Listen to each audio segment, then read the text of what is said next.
you. First of all, I have to tell you that my father wouldn't believe I'm standing here. He was a long-standing member of the Midday Club and he had his offices for years on the 14th floor of this building.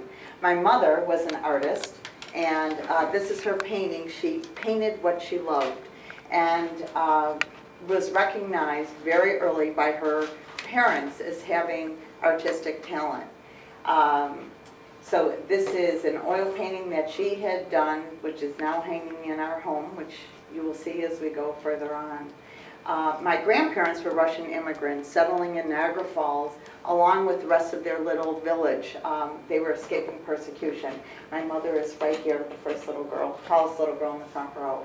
And my grandfather painted with a flourish, so that was his artistic talent as a new American to this country. What he would do is he recognized my mother's talent, sent her to the Albright Art School. This building was originally developed as the Society for Natural Sciences for the Pan American Exposition. My mother would be dropped off by the man coming in for the little small mom and pop grocery stores in Niagara Falls, going to buy produce. In the background of that picture was this house, where on a miserable day, my grandmother came in on the produce truck with my mother and came to this house and asked the butler if she could possibly come in and stay here until school opened because the man was coming in so early. I wanted to point out a detail that was on the stoop. This is by Brian Fleming, who developed the street actually and the gates to the street. This was his signature. Was this diamond shape, and you'll see it further on in the garden. And here is the garden of this house that Brian Fleming built for himself in 1903. Up on the very top where the window, that's where an art studio exists. And my grandmother did not go in through the front door, so we aren't either. Under those arches, those are E.B. Green arches, which we'll also get to, my mother came in through the servants' entrance and used to sit underneath where her paintings are now, and the two vases are also hers from her college days. There was a fireplace, and the butler and the cook used to let her sit in this kitchen, and they would call her their little artist. This is looking back. You can see the servants' door.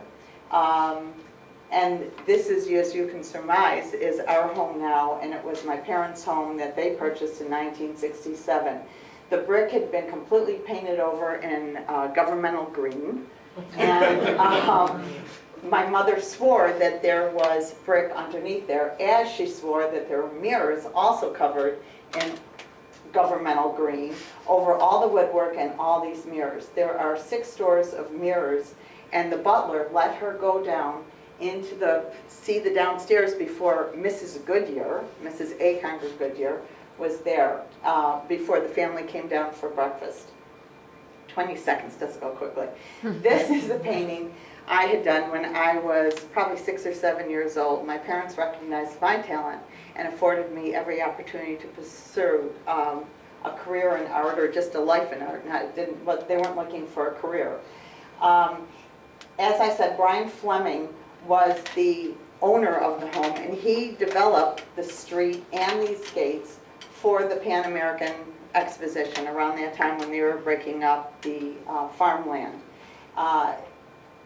He graduated from Cornell, and he reached out to Frederick Law Olmsted, and Frederick Law Olmsted actually responded to him and told him to go to Cornell Architecture School. You can see another diamond shape. This is leading into where his entrance used to be before E.B. Green got a hold of the house through Mrs. Goodyear.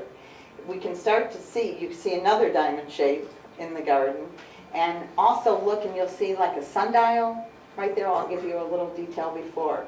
But Brian Fleming turned the stone. This was the first time stone was turned. Usually it would be the fresh cut of the stone, the smooth stone. He turned it on its side. E.B. Green was commissioned by Mrs. Goodyear when she moved in, and A. Conger Goodyear left her for Catherine Cornell and took Catherine Cornell to New York and left Mrs. Goodyear in this home.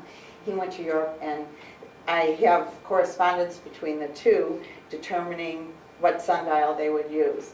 This was then the dining room, and my mother was a little girl, and you can see the coat of arms. I'm not sure if it's the Foreman coat of arms, which she was a Mary Foreman Goodyear, or the Goodyear. They look very similar, and I'm not sure what she was thinking at the time. And now we go up to the studio. The studio was half the size when Brian Fleming developed it, when he built it. And Mrs. Goodyear was a great collector, but also a dilettante who dabbled in the arts and wanted a much larger studio. So E.B. Green pushed it out. He put in the first palladium windows in a home and also the skylights. The skylights have chicken wire in the glass. And these are the first skylights in a Buffalo residence. You can see in the back through the trees, you see back to Clifton Hall where it used to be the Albright Art School, and the balcony overlooking it.